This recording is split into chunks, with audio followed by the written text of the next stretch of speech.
ঈদ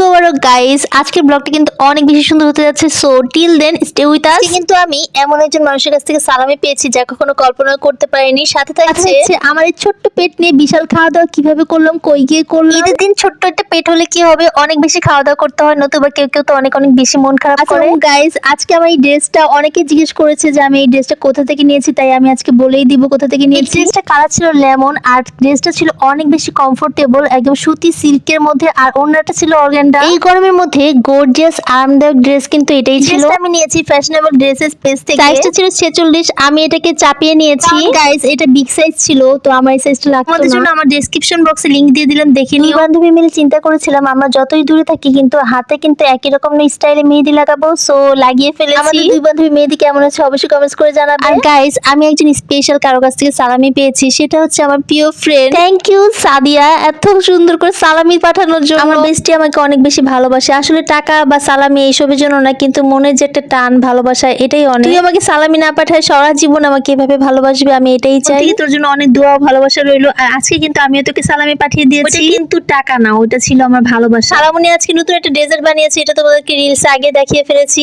এটা ছিল আইসক্রিম দিয়ে বানানো, পাউরুটি দিয়ে ঘুরানো। আমার খালামনি কিন্তু অনেক বেশি অনেক মজাদার অনেক কিছু রান্না করতে পারে। মানে আজকে কিন্তু আমার মোরগ পোলাও রান্না করেছে, আর এটা আমরা অনেক মজা করে খেয়েছি। কি যে গান আসতেছিল, আর মুরগিগুলো আমার দিকে তাকাচ্ছিল আর কি। বছর খালামনি নতুন নতুন একটা আইটেম বানায়, আর আমরা খেয়ে খেয়ে আসি। খালা থাকলে কত সুবিধা, একটা খালামনি আছে বলে কত ভালোবাসা কত আদর পাই, তাই না? ফার্স্ট মামির বাসায় যেয়ে কিন্তু পোলাও মুরগি খেয়ে আসছি, এখন আবার রাত 8টা বাজে, তো এখানে এসে আবার খাচ্ছিলাম মোরগ পোলাও। আগে কিন্তু সেমাই টেমাই সব খাওয়া শেষ। কি বলবো গাইস, যদি কারো বাসায় না খাই তাহলে তারা আবার অনেক বেশি মন খারাপ করে, তাই আমাকে খাইতেই হয়। আমার এই ছোট্ট একটা পেটে বিশাল বিশাল খাবারের আয়োজন করা হয় আর কি, অনেক বেশি খাইতে হয়। একটা বাসায় যে আমি অল্প অল্প করে খাই, যেন সবকিছুই সবার বাসায় যে খেতে পারি, যাতে কারো মন খারাপ না হয়। এদিকে আমাদের ভাইয়ের বউ, আমরা বোন সবাই মিলে খেতে বসে গেছি ঠিক 8টা বাজে। দেখো পুচকুটা কি করতেছে, সবাই একটু মাশাআল্লাহ বলে দিবে। একা একাই খেলতেছে, আল্লাহর রহমতে কোনো বিরক্ত করে না। আজকে আমি ওকে পেয়ে সাথে সাথে বলি কি চলো তোমার সাথে একটা টিকটক করব।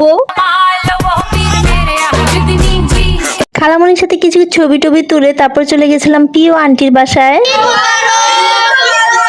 কি আর কইতাম, পেট এমন ভরা, তারপর আন্টি আমাকে সেমাই দিতেছে, না খাইলে এবার আন্টি মন খারাপ করবে, কি আর করার। যেইতে টেতে ঢুকাইছে আর কি পেটের মধ্যে। এই লাচ্ছা সেমাইটা অন্যরকম ছিল, নারকেল আর কি যেন দিয়ে বাদাম টাদাম দিয়ে রান্না করছে, সাথে উপরে চেরি ফলও দিয়েছে। সবার বাসায় মোটামুটি লাচ্ছা সেমাই করা হয়, কিন্তু নারকেলটা কিন্তু দেওয়া হয় না। আন্টিটা স্পেশাল ছিল। আন্টির হাতে লাচ্ছা সেমাইটা আমার ভালো লেগেছে, থ্যাংক ইউ আন্টি। আমাদের বাসায় যেয়ে দেখি ওরা একদমই রেডি হয় না, একদম ঘরের কাপড় পরেই বসে আছে। চুপ করে জান্নাতকে নতুন কাপড় পরে এবার ঈদের সকাল সকাল আমাদের বাসায় আসে, এবার কিন্তু আসেই নাই। বাচ্চাগুলো বড় হয়ে যাচ্ছে আর কেমন যেন অন্যরকম হয়ে যাচ্ছে। চিন্তা করি তারা ছোট ছিল সেটাই তো ভালো ছিল। যাই হোক, সবাই তো সবসময় ছোট থাকবে না, সবাই বড় হবে, বুদ্ধি হবে। সিফাকে একটা কথাই বলবো, মানে বড় হওয়ার সাথে সাথে সবার সাথে মিশাটাও শিখে ফেলবা, কারণ আজকের দিনগুলো কখনোই কিন্তু ফেরত আসবে না। আর আমি তুমি সে কেউ কখনো একরকম থাকবো না, তো আমরা এই দিনগুলোর কথা মিস করে আফসোস করব। সবাই ভালো থাকবে, সুস্থ থাকবেন, আর আমাদের জন্য অনেক অনেক দোয়া করবেন। Thanks for watching, tata.